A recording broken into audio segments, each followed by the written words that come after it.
자, 이제 우리 선지서 네 번째 시간을 우리가 맞이했습니다. 지금 우리는 이 표를 통해서 이 선지서들을 한 사람씩 살펴보고 있는데, 우리가 오바댜, 요엘에 이어서 오늘 호세아서를 네 번째 시간으로 보게 되었습니다. 첫 시간에는 선지서 전체의 개요와 에스겔서를 살펴보았지요. 자, 선지서를 우리가 생각할 때 항상 기억해야 될 내용은 이것입니다. 선지자는 하나님의 계시를 받아서 사람들에게 전달하는 사람이다.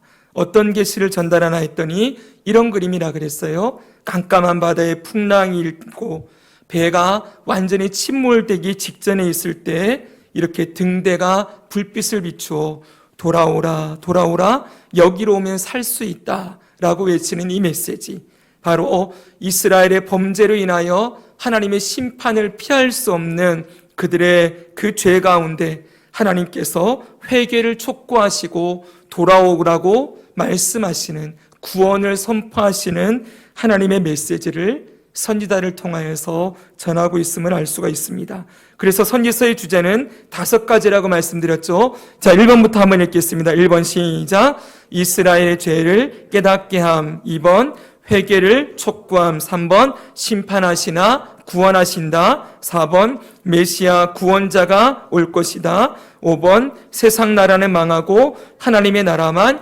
영원하다. 아멘. 크게 이 5가지 주제인데, 오늘 호세아서를 통해서 이 주제들을 또 함께 살펴보겠습니다. 자, 호세아라는 이름의 뜻은 구원자라는 뜻이에요. 히브리어 호세아으라는 이 단어에서 나왔는데, 구원하다라는 뜻에서 그 이름이 유래가 되었습니다. 이 호세아는 제가 밑에다가 예수 그리스도의 사역을 예표하는 사람이다 이렇게 적어놨거든요.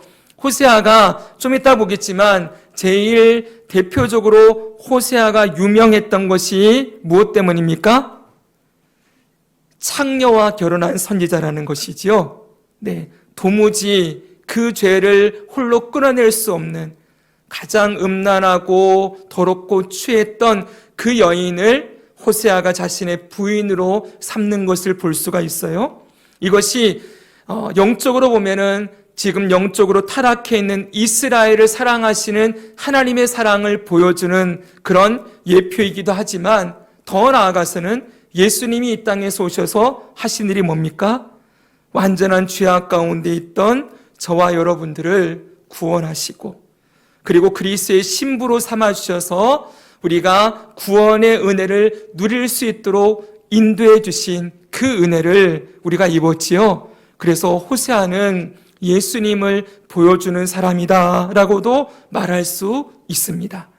자, 그러면 이 호세아가 활동했던 시대가 언제인가라는 것을 우리가 살펴보아야 되는데, 자, 보십시오. 호세아는 여기 보시면 이쪽 아래쪽이 남유다이고요, 위쪽이 북이스라엘인데, 북이스라엘에 3명의 선지자가 등장을 했습니다. 이 호세아, 아모스, 요나 3사람이에요. 한번 해볼까요? 호세아, 아모스, 요나. 이 3사람이 북이스라엘의 선지자예요. 다시 말하면 호세아는 북이스라엘에서 활동했던 선지자다.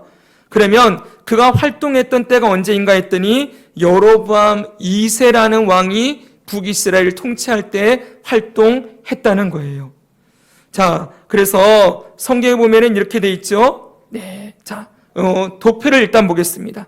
도표를 보시면 이게 북이스라엘 왕국의 왕들의 계보예요. 쭉 보시면 여로보암 1세로부터 시작을 해서 쭉 내려가다가 여로보암 2세라고 13대 왕이 등장을 합니다. 자, 바로 이 시대 때 이 호세아가 활동했다는 거예요. 자, 그런데 이 여로보암 2세로부터 보면은 그 다음 스가랴, 살룸, 므나임, 부가이야, 베가, 호세아라고 되어 있죠. 이 여로보암 2세가 40년을 통치를 했는데요. 여로보암 2세가 죽고 난 다음에 753년에 죽었어요. BC. 753년에 죽었는데 여로보암 2세가 죽고 난 뒤에 호세아가 마지막 왕이거든요. 호세아가 10년을 통치를 했는데 이 10년 통치하고 무슨 일이 있습니까?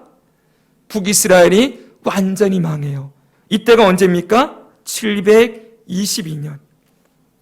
그럼 여러분, 이 여로보암 2세로부터 이 호세아 마지막 왕이 등장하는 때까지 불과 몇 년이에요? 31년밖에 안 되죠. 그렇죠, 여러분. 한마디로 북이스라엘이 망해가던 시절에 활동했던 선지자라는 거예요. 자, 여기 여로보암 2세 때 이 호세아가 활동을 했는데 지금 753년도에 여로보암이 왕위에서 내려왔다 그랬잖아요. 죽었거든요. 바로 여로보암이 죽기 한 10여 년쯤 전에 BC 760년쯤 등장을 했어요. 호세아가. 그리고 이 호세아라는 선지자가 이스라엘의 마지막 왕도 호세아지요. 그렇지요. 동명이인입니다. 이 이스라엘 왕 호세아가 죽고 난 다음에도 활동을 했어요. 자, 이렇게 보시면은요, 좀 크게 보니까 잘 안 보이실 텐데, 여기 여로보암 2세가 있고요, 호세아가 등장합니다. 여기서 여기까지 약 30년밖에 안 걸렸다 그랬어요. 그렇지요. 근데 호세아는 약 40년에서 50년 동안 활동했어요. 그러니까 호세아로 이 북이스라엘 역사가 끝난 다음에 남유다에 가면 누가 나와요? 히스기야가 나오죠. 북이스라엘이 망할 때 남유다는 누가 왕이에요? 히스기야. 아마도 호세아는 북이스라엘에서 30년 정도 활동하다가 나라가 완전히 망한 뒤에는 남유다로 내려와서 히스기야 왕의 시대까지 활동했을 것이라고 보는 것입니다. 이 히스기야 때 남유다에 누가 선지자였지요? 아주 유명한 선지자. 이사야. 이사야 알지요? 그리고 미가. 이 이사야와 미가가 히스기야 시대 때 남유다에서 활동했던 선지자들인데 아마도 그들과 활동 시기가 겹쳤을 것이라고 봐요. 그러니까 호세아는 정리하면은 북이스라엘의 망하는 시기를 다 겪고 그리고 북이스라엘이 망한 다음에 남유다로 내려가서 이사야와 미가가 활동했던 시대와 겹쳐서 활동했던 사람이다. 이렇게 보면 되는 것입니다. 자, 됐습니까? 네. 바로 이렇게 북이스라엘의 망하는 시절에 활동했던 사람, 그가 호세아예요. 그런데 중요한 게 있습니다. 여기 제가 그림을 가져왔는데 호세아가 여로보암 2세 때 활동했다 그랬죠. 네, 여로보암 2세가 왕이 올라서 40년 동안 북이스라엘을 다스렸거든요. 그리고 호세아는 그 40년 중에 마지막 10년 정도부터, 그러니까 이 여로보암 2세가 등장하고 30년 지난 다음부터 여로보암 2세의 통치 말기에 호세아가 등장했다는 거예요. 그러니까 어찌되었던 여로보암 2세 때로부터 이 호세아가 활동을 했는데 여기 나오는 이 그림이 호세아의 얼굴이에요. 아니, 이 여로보암 2세의 얼굴이에요. 여로보암 2세를 상상한 그림이라고 했는데 16세기 유럽에서 그린 그림이거든요. 그리고 BC 8세기에 이 여로보암이 활동했을 때 여로보암 2세의 점토 인장이에요. 점토에다가 왕의 인장을 찍어 놓은 게 발견된 걸 복제품으로 만들어 놓은 게 토기가 발굴이 됐어요. 여로보암 2세는 역사에 세계사에도 나오는 아주 유명한 왕이에요. 그러니까 성경에 나오는 왕들이 세계사에 잘 안 나오거든요. 근데 여로보암 2세는 세계사에까지 기록될 만했다고요. 자, 세계사에서 기록하는 왕이 다윗 왕 있죠. 남쪽에는. 그리고 북쪽에는 누굴까요? 남쪽이 아니죠. 다윗과 솔로몬 왕 정도만 기록이 되어 있고 그 다음에 북쪽에 여로보암 2세가 세계사에 등장을 하는데 왜 이렇게 여로보암 2세가 유명한가 했더니 바로 이런 일을 했기 때문이에요. 자, 여로보암 2세가 뭘 했냐면요. 자, 여기가 갈릴리 바다고 요단강이고 사해입니다. 원래 이스라엘의 영토는 이렇게 돼 있었어요. 그런데 이게 둘로 쪼개지고 남유다, 북이스라엘 이렇게 있었거든요. 그런데 여기 보십시오. 여기 하맛이라고 보이십니까? 네, 하맛이라고 보이죠?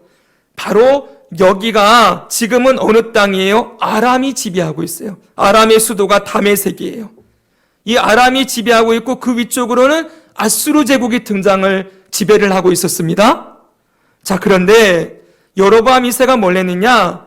이 북이스라엘의 영토를 어디까지 넓혔느냐? 여기까지 넓혔다는 거예요. 하맛 어기까지. 이렇게. 여러분, 이건 언제적 이렇게 많은 땅을 이스라엘이 가졌느냐 하면요, 다윗과 솔로몬 시대예요. 다윗과 솔로몬 시대에 이만큼의 땅을 가졌는데 솔로몬 왕이 죽고 나라가 분열되어지고 난 다음에 북이스라엘은 요만큼으로 쪼그라들어 있었어요. 그런데 여로보암 2세가 등장을 해서 땅을 넓히기 시작하더니 북쪽으로 진출을 해서 여기까지 먹었다는 거예요. 솔로몬이 먹었던 땅을 다 회복해냈어요. 그리고 요단 동편 땅도 이만큼을 먹어냈어요. 참 대단한 사람이죠, 여러분. 여기 모압, 암몬 이쪽을 다 먹어치워서 솔로몬의 영토를 회복했던 왕이다. 자, 그래서 성경을 보면은요, 열왕기하 14장 25절에 여로보암이 이스라엘의 영토를 회복하되 하맛 어귀에서부터 아라바 바다까지 하였다 되어 있죠? 그렇죠. 이 여로보암이 여로보암 2세예요. 그런데 왕상, 여기는 솔로몬입니다. 솔로몬이 해놓고 하맛 어귀에서부터 애국강까지 온 이스라엘의 회중이 모였다 그랬지요. 솔로몬이 하맛 어귀까지 통치했다는 거예요. 바로 이만큼의 땅을 누가 회복한 거예요? 바로 여로보암 2세가 회복해냈다는 거예요. 그래서 여러분, 우리나라에 누구와 비교되냐면 여로보암 2세는 광개토 대왕과 비교돼요. 광개토 대왕이 우리나라 잃어버린 만주 땅을 회복했잖아요. 그렇죠?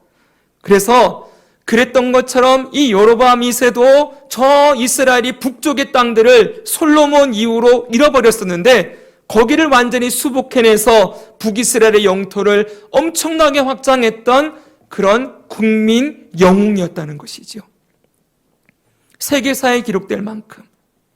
자, 그런데 여러분 잘 봐야 될 게 세상의 눈으로 볼 때는 여로보암 2세는 너무나 위대한 왕이에요. 그러나 성경이 말하는 여로보암 2세는 그런 사람이 아니에요. 여로보암 2세 때 어떤 일들이 있었는가 했더니 오늘 호세아가 여로보암 2세 때 활동했다고 했죠. 그리고 또 한 사람 누구 있습니까? 아모스도 있지요. 호세아, 아모스, 요나 세 사람이 전부 다 언제 등장해요? 여로보암 2세 때 등장한다는 거예요. 그러니까 북이스라엘에는 잘 들어보세요. 선지자가 딱 3명밖에 안 나와요. 근데 이 3명이 우르르 다 언제 나오냐고요? 여로보암 2세 때 다 나온다고요. 그럼 여러분, 우리가 이런 생각해야 돼요. 하나님이 하실 말씀이 많겠구나. 뭔가 할 말이 많으시니까 선지자들을 보내어서 그 번영했던 시기에 하나님이 선지자를 통하여 하나님의 메시지를 전하게 하셨구나, 이 생각해야 되겠지요. 그럼 여로보암 시대가 어떤 시대였는지를 우리가 봐야 돼요. 여로보암 2세 때의 시대상이에요. 성경은 뭐라고 말하고 있는가 그랬더니 호세아 8장 14절이에요. 이스라엘은 자기를 지으신 이를 잊어버리고 왕궁들을 세웠으며, 하나님을 잊어버리고 왕궁들을 많이 세운 시기다, 이렇게 말하고 있어요. 아모스서에 보면은, 자, 동일한 여로보암 2세 때입니다. 겨울궁과 여름궁을 치시리니 상하궁들이 파괴되며, 여로보암이 왕궁을 여러 개 만들었는데 겨울 별장, 겨울 왕궁, 여름 왕궁 나눠서 짓고 그걸 뭘로 지었어요? 상하로 지었다는 거예요. 엄청나지요? 근데 왕들만 이렇게 보낸 게 아니에요. 백성들도 이렇게 보냈어요. 아모스 6장에 보니까 다음 주에도 우리 아모스 볼 겁니다. 똑같은 시대라서. 근데 여기 보니까 상하상에 누우며 어디 누웠다고요? 상아 침대. 그리고 양떼에서 어린 양과 우리에서 송아지를 잡아서 먹고 비파 소리에 맞추어 노래를 지절거리며 다윗처럼 자기를 위하여 악기를 제조하고 대접으로 포도주를 마시며 귀한 기름을 몸에 발랐던 시대. 이때가 여로보암 2세 때라는 거예요. 근데 그 다음 말씀이 요셉의 환난에 대하여는 근심하지 아니하였다. 하나님의 심판에 대해서 이들이 전혀 생각하지 않고 이렇게 부요와 풍요를 누리면서 마음껏 먹고 마시며 정욕과 쾌락을 즐겼던 시대가 여로보암 시대라는 거예요. 여러분, 그래서 이 성경에선 선자는 이렇게 얘기하고 있습니다. 이 시대가 번성할수록 악을 쌓는 시대다, 이렇게 말해요. 저는 이 말씀이 너무 귀했어요. 호세아 4장 7절 같이 읽어볼까요? 시작. 그들은 번성할수록 내게 범죄하니 내가 그들의 영화를 변하여 욕이 되게 하리라. 번성할수록 어떻게 한다고요? 범죄한다.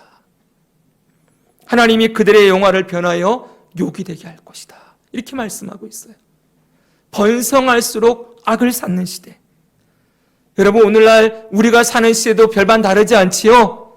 사람들의 삶은 날이 갈수록 더 부유해지고 더 편리해지고 수많은 것들을 누려요. 지금 이 세상은 인간이 누릴 수 있는 최대 가치의 그런 편안함과 편리함을, 문명의 이기들을 이전의 시대보다 말할 수 없을 만큼 누리고 있지요. 여러분, 이 나라가 어땠습니까? 1950년대, 60년대 6.25 전쟁을 치르고 나서 이 땅이 얼마나 황폐했습니까? 그런데 여러분, 불과 100년도 되지 않은 이 땅이 지금 이렇게 번성했어요. 그런데 지금 세상이 어떠합니까? 그때나 지금이나 다를 바가 없지요. 네, 번성할수록 범죄가, 죄가 더 많아지지요. 이제는 사람들이 쾌락을 쫓다가 이제는 뭐에 손을 댑니까? 이제는 마약에 손을 대고 쾌락의 끝판왕이라고 할 수 있는 음란과 마약과 그리고 성적인 범죄, 동성애까지 가는 시대를 우리가 보고 있어요. 세상은 여러분 그때나 지금이나 똑같습니다. 번성하면 더 사회가 아름다워지고, 번성하면 그 안에서 더 아름다운 윤리와 도덕들이 나와서 서로를 섬기고 정의가 실현되어지고 약한 자가 더 보호받고, 이런 세상이 만들어지는 게 아니라 인간의 욕심과 탐욕은 끝이 없어서 성경에 보니까 인간의 탐심을 스올이라고 표현했어요. 스올. 스올이 뭔지 아세요? 스올은 끝이 없는 구덩이에요. 끝도 없이 탐심을 부리지요. 가진 자가 더 가지려고 하지요. 그렇게 탐심을 부리면서 결국 약한 자를 억압하고 가난한 자, 눌린 자들, 여러분 이런 자들을 마음대로 억누르면서 자기의 유익과 만족만을 위해 자기 사랑, 쾌락 사랑, 돈 사랑으로 가는 것이 이 세상의 모습임을 보여주고 있어요. 지금 여러분, 이 말씀은 누구를 향한 말씀이에요? 하나님의 백성이라고 했던 이스라엘을 향한 말씀이에요. 북이스라엘도 이스라엘 백성이었죠? 그렇죠, 여러분? 그런데 이들이 하나님을 떠나니까 어떻게 변해버려요? 번성할수록 범죄하는 자들이 되었다는 것. 우리가 이거 잊으면 안 돼요. 사랑하는 여러분, 우리 삶에 정말 필요한 게 뭡니까? 번영과 풍요와 더 많은 재물과 더 편리한 무엇이 쌓이는 게 아니에요. 오히려 그것이 번성하면 범죄함으로 나아갈 수 있는 도구가 된다는 것 잊으면 안 돼요.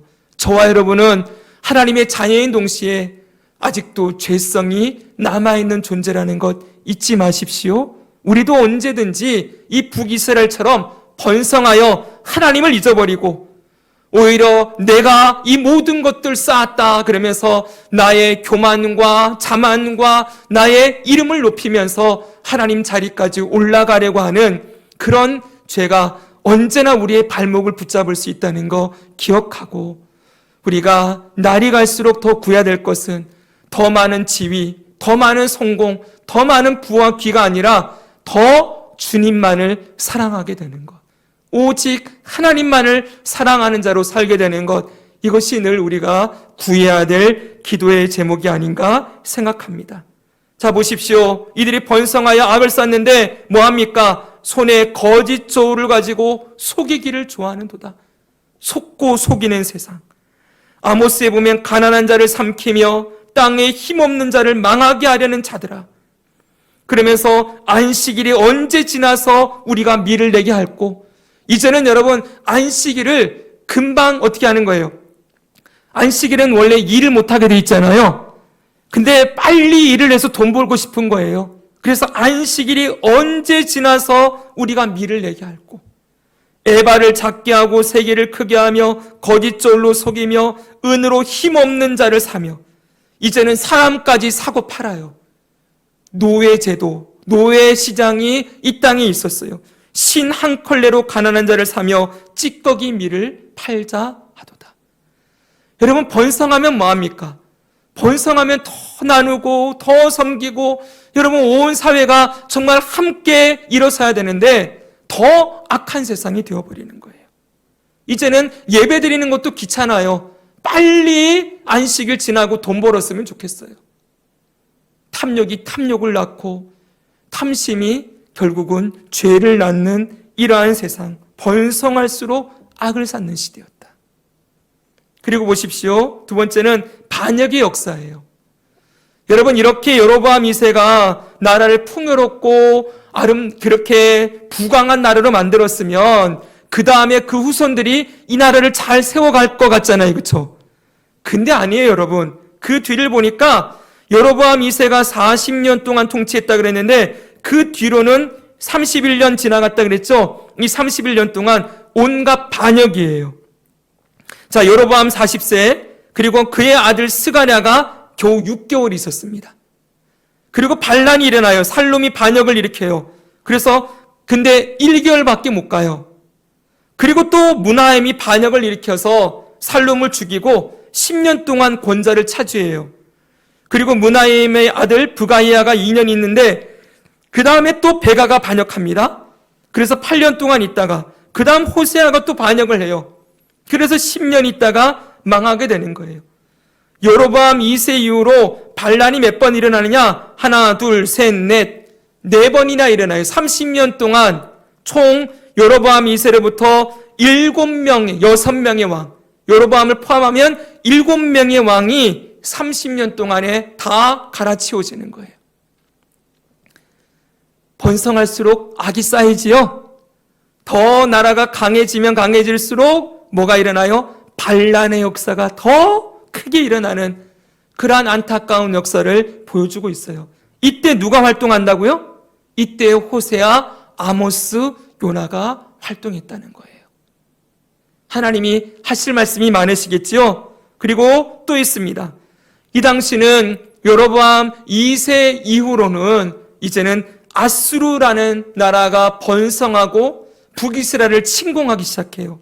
여기 사진이 하나 나오는데 이 사람이 디글랏 빌레셀 3세라는 사람입니다. 한번 해볼까요? 디글랏 빌레셀 3세. 디글랏 빌레셀 3세가 성경에 나올까요? 안 나올까요? 성경에서 디글랏 빌레셀이라는 이름 들어보셨습니까? 나오지요? 나옵니다, 여러분. 이 사람 성경에 기록된 사람이에요. 이 사람이 아수르의 왕인데요. 이 디글랏 빌레셀이 북이스라엘을 침공해서 2번이나 침공했던 인물이에요. 한번 볼까요, 여러분? 열왕기하 15장 19절. 아수르 왕 불이 와서 그랬지요. 이 사람이 디글랏 빌레셀이에요. 이 사람이 무나엠 시절에 침공했다 이렇게 말하고 있어요. 그 다음에 열왕기하 15장 29절에 여기가 몇 장이에요? 15장 19절이죠. 그렇죠? 근데 15장 29절입니다. 같은 장 29절에 이스라엘 왕 베가 때 아수르 왕 누가 왔어요? 디글랏 빌레셀이 와서 여기 점령하고 갈릴리와 납달리 온 땅을 점령하고 그 백성을 사로잡아 아수르로 옮겼더라. 이 디글랏 빌레셀 3세라고 합니다. 역사 속의 실존 인물이에요. 성경은 여러분 신화가 아닙니다. 역사입니다. 근데 디글라필레셋 3세가 와서 북이스라엘 침공해서 갈릴리 지역과 납달리, 북이스라엘의 북쪽 지역을 다 침공하고 그들을 사로잡아 아수르로 포로로 잡아갔다라고 말하고 있는 거예요. 우리는 남유다만 바벨론에 의해서 포로로 잡혀갔다고 생각하지만 아니에요. 북이스라엘에도 한번 갈릴리 포수 사건이라 그래요. 갈릴리 사람들이 포로로 잡혀갔던 사건, 이 사건이 있었는데 이게 언제 때다? 베가 때 있었다고 했어요. 베가는 여러분 남유다가 망하기 불과 약 20년 전쯤의 왕이에요. 자, 그리고 그 다음에 또 등장하는 사람이 있습니다. 이제는 살만에셀이에요. 아수르 왕. 따라합시다. 살만에셀 5세예요. 5세. 살만에셀 3세도 나오고요. 5세도 나오는데 살만에셀 3세는 예후 왕조 때 등장했고요. 살만에셀 5세는 호세아 때, 북이스라엘이 망할 때 북이스라엘을 망하게 했던 장본인, 이 장본인이 살만에셀 5세예요. 이 사람이 호세아, 여기서부터 읽어볼까요? 시작. 호세아 제9년에 아수르 왕이 사마리아를 점령하고 이스라엘 사람을 사로잡아 아수르로 끌어다가 고상 강가에 있는 할라와 하볼과 메대 사람의 여러 고을에 두었더라. 완전히 북이스라엘을 망하게 했던 아수르 왕 살만에셀 5세. 자, 여러분, 이렇게 나라가 이방의 침략을 받아서 완전히 망하게 되는 시대가 호세아 때의 시대였다는 거예요. 자, 아시겠죠, 여러분? 자, 그러면 우리가 생각을 해볼 것이 이 호세아서의 특징이 있어요. 이 호세아서를 하나님께서 기록하게 하시고 호세아를 보내실 때 특별하게 하고 싶은 메시지들이 담겨져 있는 거예요. 첫 번째는 호세아는 북이스라엘의 선지자입니다. 그렇죠, 여러분? 그런데 북이스라엘의 선지자가 몇 명 있었다 그랬어요? 3명 있었다 그랬지요. 근데 남유다에는 그럼 몇 명 있는 거예요? 총 16명에서 3명 빠졌으니까 13명이 등장하지요. 남유다는 이렇게 많은데 북이스라엘은 왜 3명밖에 없냐? 그럴 수 있겠죠. 근데 이유가 있습니다.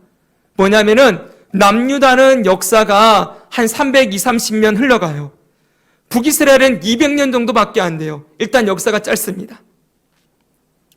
아시겠죠? 그리고 북이스라엘은 사실은 어떻게 보면 하나님이 끊어낸 역사예요. 북이스라엘은 이미 그 시초부터 금송아지를 만들어 놓고 시작한 우상숭배로 시작한 나라였기 때문에 하나님께서 그들을 향하여 말씀하실 게 사실은 별로 없었어요.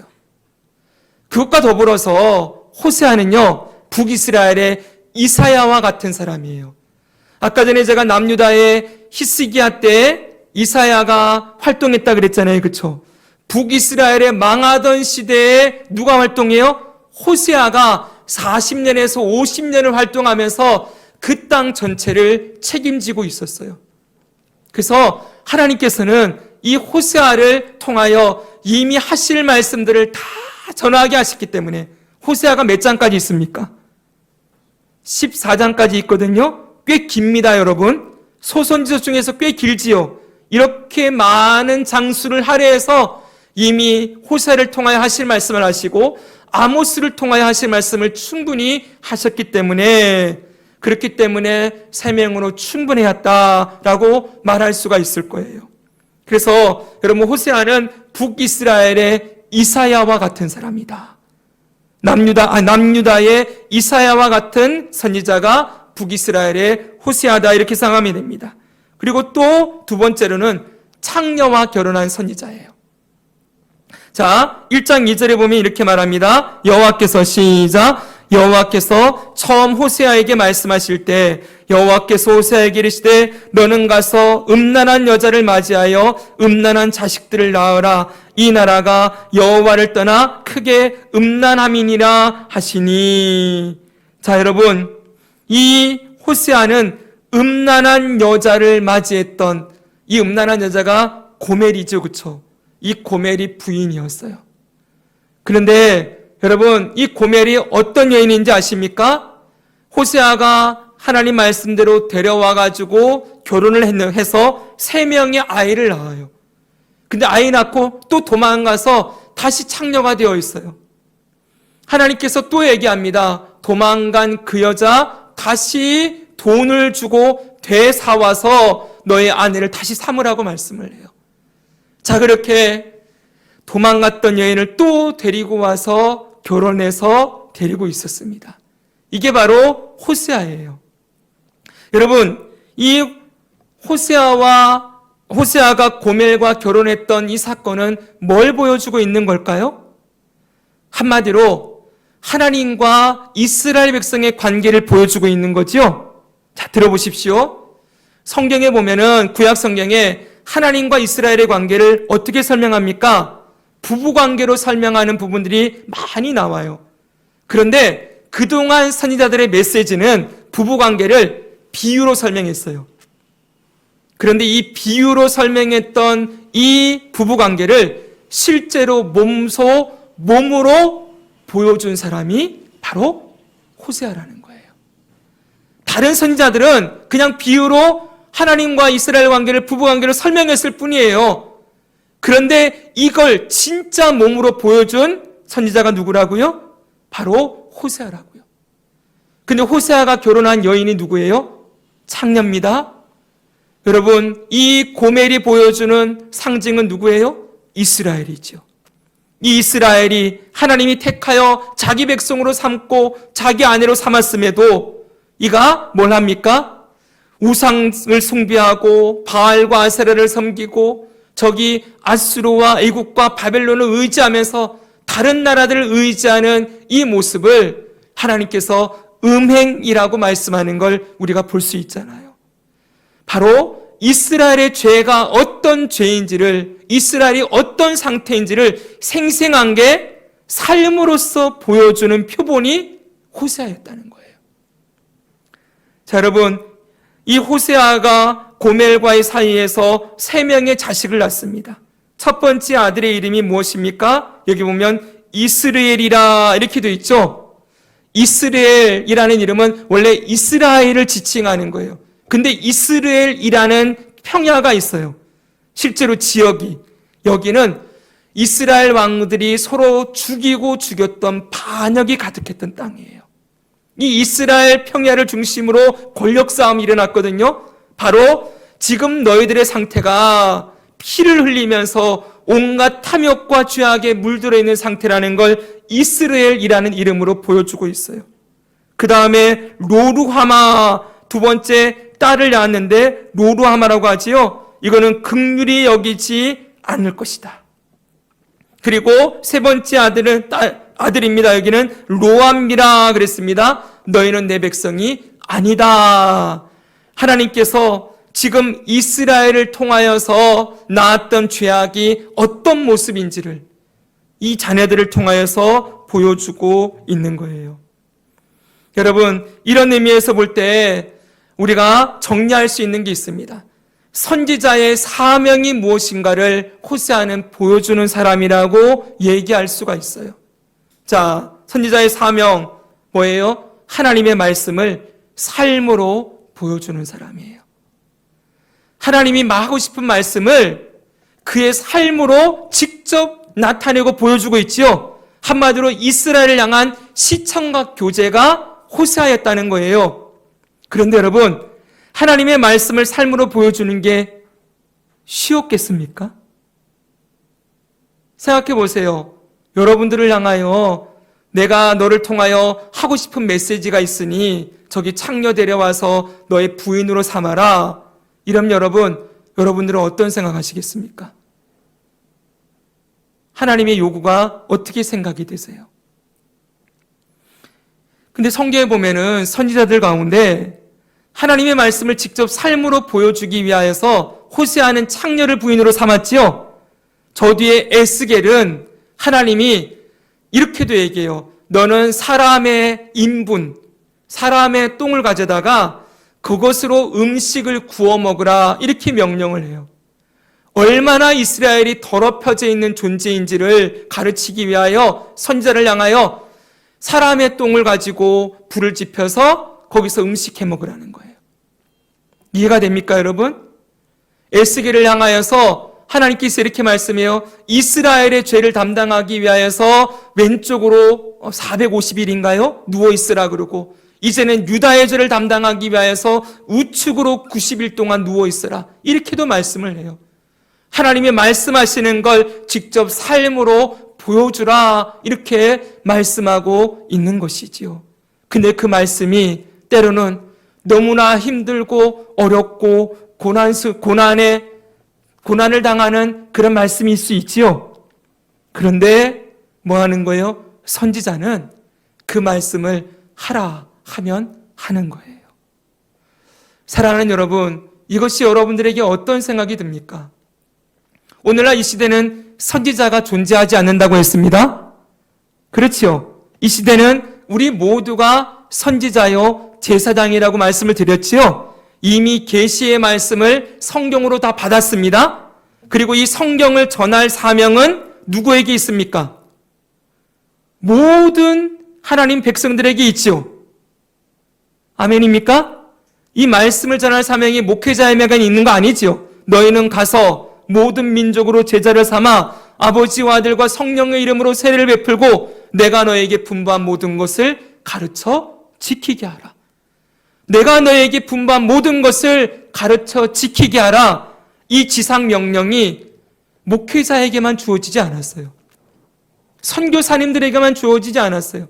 모든 사람들에게 다 주어졌는데 이 말씀을 전하고 이 말씀을 삶으로 살아낼 때 때로는 남들이 가지 않는 일, 남들이 하지 않는 일, 정말 고통스럽고 아픈 일도 우리가 감당할 때가 있다는 것.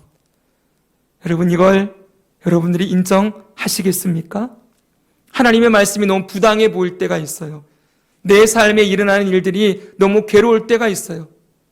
때로는 내가 원치 않는 고난, 내가 원치 않는 핍박, 그리고 억울한 일들, 손해보는 일들, 말도 안 되게 여러분 그렇게 아픈 일들도 우리가 겪을 수 있죠. 우리가 지금 주일날 계속해서 그리스도의 남은 고난에 대해서 우리가 말씀을 나누고 있는데 교회 안에서 신앙생활을 하다가 보면은 때로는 정말 말도 안 되게 내가 아프고 힘듦에도 불구하고 그걸 다 짊어지고 가야 될 때도 있지 않겠습니까? 그럴 때 우리가 여러분 가져야 될 태도는 뭐예요? 왜 나에게 이런 일을 시키십니까? 하나님, 저 사람 안 시키는데 꼭 나보고 왜 일을 하라 그럽니까? 왜 이렇게 힘들고 어렵고 말도 안 되는 일을 하라고 하십니까? 라고 원망과 불평을 쏟아낼 것이 아니라 여러분, 그 말씀을 하신 분이 하나님이시오. 이 일을 통하여 하나님이 주시고자 하시는 메시지가 있으면 내가 그 일을 아멘으로 순종함으로 받겠습니다. 라고 하면서 우리는 다 이해되지 않고 다 해석되지 않아도 내 삶의 주권자가 하나님이시오 예수님이심을 우리가 인정하고 그 삶의 순간들을 다 하나님의 뜻으로 받아들이고 견뎌내는 거예요. 그게 호세아와 선자들이 보여주는 사명자의 모습인 것이죠. 그래서 여러분, 비번 보면 하나님의 뜻을 기꺼이 따름을 보여주는 사람이 바로 호세아예요. 세 번째로는 이스라엘의 죄를 깨닫게 하는 사람이에요. 지금 하나님이 하고 싶은 일이 뭐예요? 이 호세아를 통하여 이스라엘이 얼마나 지금 음란하게 살아가고 있는지, 하나님을 떠나 얼마나 음행의 죄를 짓고 살아가는지를 보여주고 싶은 거지요. 보십시오. 이 호세아가 이렇게 외쳤을 때, 삶으로 하나님의 말씀 보여줬을 때 북이스라엘의 호세아의 메시지가 먹혔을까요? 한번 물어보겠습니다. 북이스라엘의 호세아가 던진 메시지가 그 땅의 사람들에게 얼마나 먹혔을까요? 거의 안 먹혔어요. 먹혔으면 그 땅이 그렇게 되지 않았겠죠? 귀를 닫고 눈을 닫아버리고 더 이상 말씀 듣지 않아요. 철저하게 눈에 보이는 탐욕을 따라 이들이 살아가다가 이 땅이 망했지요. 그러나 중요한 건 여러분, 그 땅에 분명히 이 말씀을 듣고 돌아오는 자도 있었겠지요. 아주 소수일지 모르지만 실제로 여러분 이 성경 말씀 보면 호세아서 보면 이스라엘이 회복되어 남은 자들이 돌아오게 될 것이라는 말씀이 있어요. 아무리 다 듣지 않는 것처럼 보이지만 누군가는 듣고 있는 거예요. 여러분 만약 한 사람이라도 그 말씀을 듣고 돌아오는 자가 있다면 우리는 전해야 되겠죠. 그렇죠?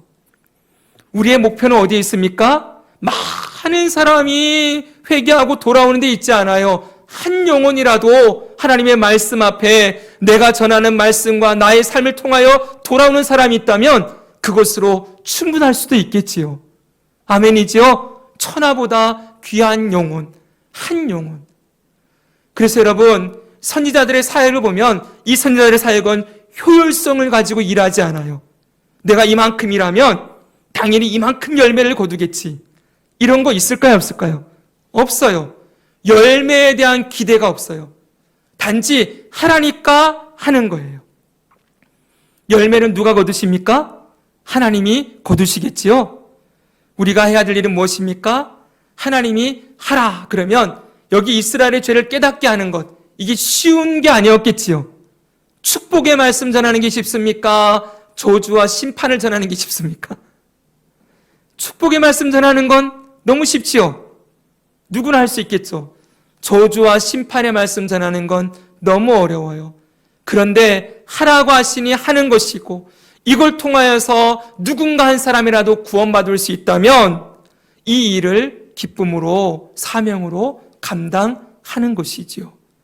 우리의 삶에 여러분 우리를 통하여서도 동일합니다. 하나님은 우리를 어떤 사람으로 세워주세요? 하나님의 말씀을 전하고 가르치는 사람으로 저와 여러분을 불렀다는 것 잊지 마십시오. 때로는 힘들고 어려운 메시지를 할지라도 주님이 전하라 하면 전하는 것이요. 그것을 듣고 다만 몇 사람이라도 한 사람이라도 돌아오게 된다면 그것이 주님의 뜻인 줄 알고 순종하는 사람, 그것이 바로 선지자들이고 그 대표적인 사람이 호세아였다는 것을 오늘 본문은 보여주고 있는 거예요.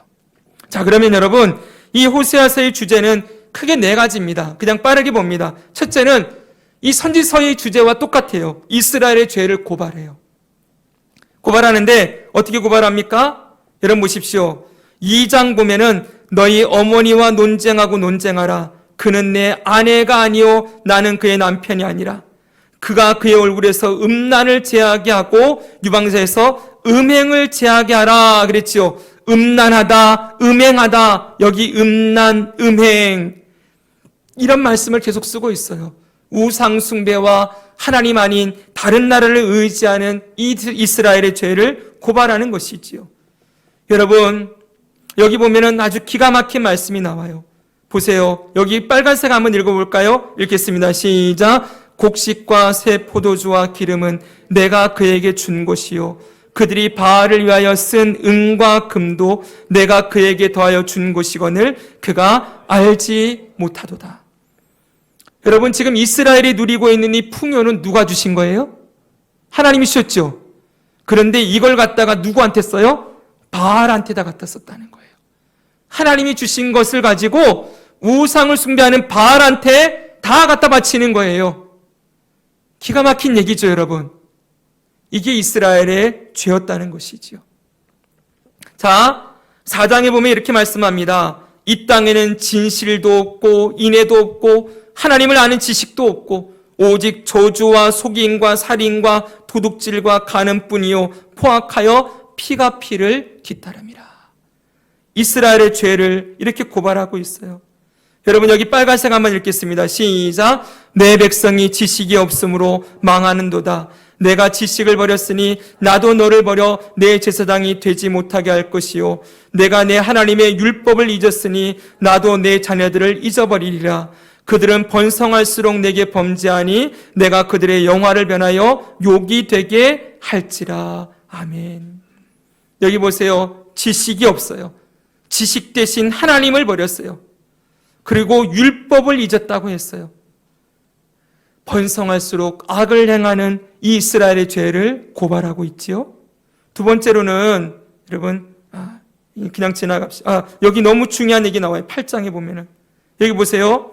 에브라임은 죄를 위하여 제단을 많이 만들더니, 여기 에브라임이라는 건 북이스라엘의 대표 지파가 에브라임 지파예요.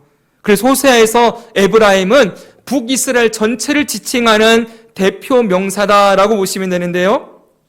보세요. 내가 그를 위하여 내 율법을 10,000가지로 기록하였으나 그들은 이상한 것으로 여기도다. 하나님의 말씀을 이상히 여기는 시대였다는 거예요. 참 너무 마음이 아프시겠죠, 하나님이? 하나님의 말씀을 이상히 여겨요. 자, 그런데 그 이스라엘의 죄를 말하면서 하나님의 사랑을 보여줘요. 그럼에도 불구하고 내가 너를 사랑한다. 그리고 회개를 촉구하는 메시지를 볼 수가 있어요. 자, 6장 1절에 3절 같이 읽겠습니다. 시작. 오라 우리가 여호와께로 돌아가자. 여호와께서 우리를 찢으셨으나 도로 낫게 하실 것이요 우리를 치셨으나 싸매어 주실 것임이라. 여호와께서 이틀 후에 우리를 살리시며 셋째 날에 우리를 일으키시리니 우리가 그의 앞에 살리라. 그러므로 우리가 여호와를 알자. 힘써 여호와를 알자. 그의 나타나심은 새벽빛같이 어김없나니 비와 같이 땅을 적시는 늦은 비와 같이 우리에게 임하시리라 하니라. 아멘. 여러분, 이 말씀, 여호와께서 우리를 치셨으나 낫게 하실 것이다. 지금 북이스라엘은 여로보암 2세 이후로부터 계속 얻어맞아요. 누구에게요? 아수르에게. 아까 서두에 말씀드렸죠? 아수르가 아까 디글랏빌레셀 3세가 계속 때리지요. 살만에셀이 와가지고 완전히 망하게 만들었지요. 그 얻어맞고 있는 그때에 이 말씀이 선포되는 거예요. 여호와께서 우리를 치셨으나 낫게 하실 것이요. 여호와께로 돌아가면, 여호와를 힘써 알면 그가 새벽비 그리고 늦은 비와 같이 우리에게 임하실 것이다. 이스라엘을 향하여 여호와께로 돌아오라는, 마치 깜깜한 바다에 풍랑이는 그 곳에서 난파 직전에 있는 이 북이스라엘을 향하여 돌아와라, 돌아와라, 내게로 돌아와라, 등대의 빛과 같이 이스라엘을 향한 사랑과 구원과 회개의 메시지를 전하고 있어요. 다 나오고 있죠, 여러분. 그리고 유명한 말씀 또 나와요. 이 14장 보면 이스라엘아 내 하나님 여호와께로 돌아오라 라고 말씀하고 있어요. 여러분, 이렇게 하나님이 돌아오라고 말씀하시면서 세 번째로는 하나님의 심판하심도 말씀해요. 이제 여러분, 죄를 심판하셔야 되겠지요. 아수르를 통하여서 북이스라엘이 침공당하고 망하게 되는 건 우연히 일어난 일이 아니라는 거예요. 이건 분명히 하나님의 심판이라는 것을 그들에게 분명하게 가르쳐 주지요. 그래 보세요. 제사장들아 이를 들으라. 이스라엘 족속들아 깨달으라. 왕급들아 귀를 기울이라. 너희에게 심판이 있나니 패역자가 살육죄에 깊이 빠졌음에 내가 그들을 다 벌하노라. 에브라임은 내가 알고 이스라엘은 내게 숨기지 못하나니 에브라임아 이제 내가 음행하였고 이스라엘이 더러워졌느니라. 하나님이 심판하시겠다라고 분명히 말씀하고 있어요. 8장 1절에서 7절에 보면은, 여기 보면은 하나님이 여기를 나팔 소리를 통하여서 이 땅을 징계하고 심판할 것이라는 것을 쭉 말씀해 주고 있어요. 보세요. 그들이 또 그 음금으로 자기를 위하여 우상을 만들었나니 결국은 파괴되고 말리라. 사마리아여 내 송아지는 버려졌느니라. 북이스라엘의 대표적인 죄가 금송아지 만들어 놓고 절하는 거였거든요. 그들의 우상이 버려지게 될 것이다 말씀하고 있지요. 그 뒤에도 그들이 바람을 맺고 광풍을 심을 것이라. 이삭은 열매를 맺지 못할 것이요 맺을지라도 이방 사람이 삼키리라. 여기 이방 사람은 누구예요? 아수르. 아수르에서 심판당할 것을 말씀하고 있지요. 자, 그러나 여러분, 네 번째 메시지입니다. 같이 읽습니다. 시작. 심판하시나 회복하신다. 이게 너무 중요한 메시지라고 했지요. 바로 회복의 메시지가 나와요. 여러분, 1장입니다.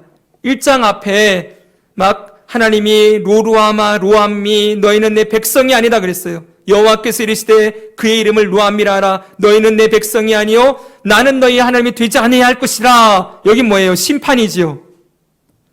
그렇죠. 근데 그 다음 바로 이어서 뭐라 그래요? 그러나 그랬어요.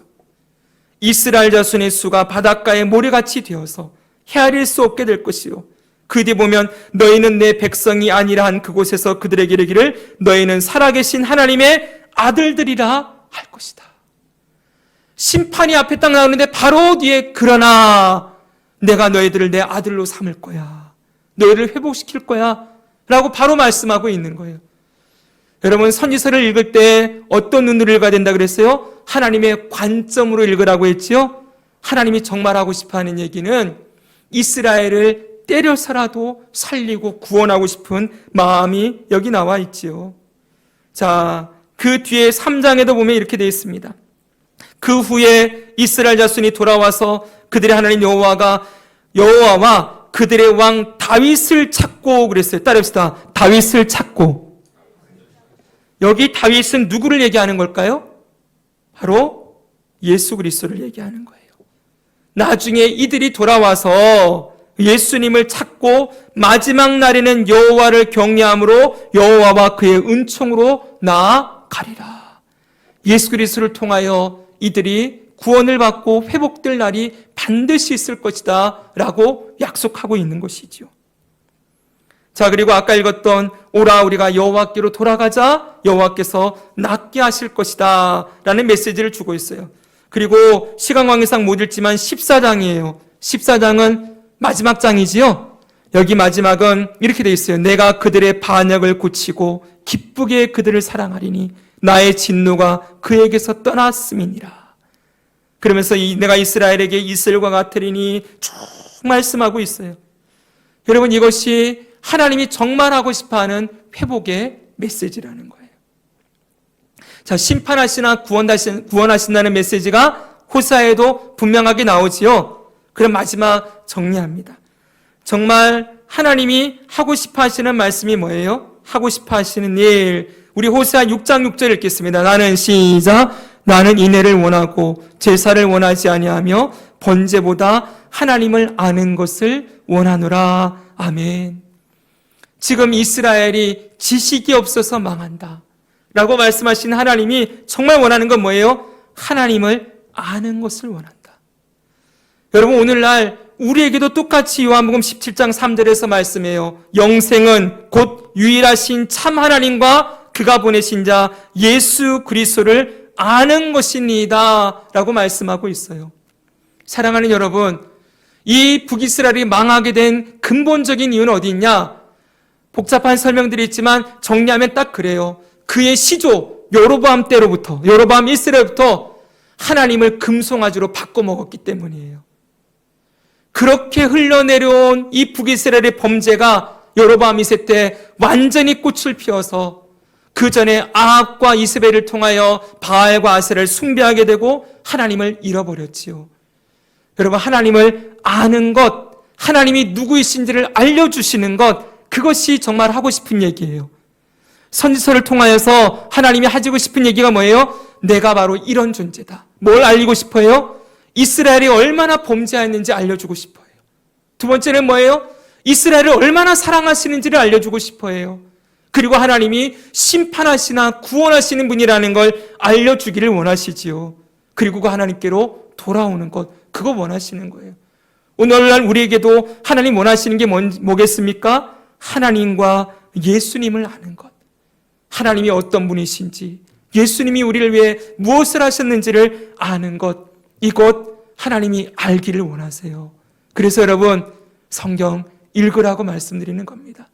열심히 성경을 읽어서 하나님을 알고 예수님 알아서 우리의 믿음이 하나님을 아는 그 지혜와 지식 가운데 세워질 때 우리가 흔들리지 않는 거예요.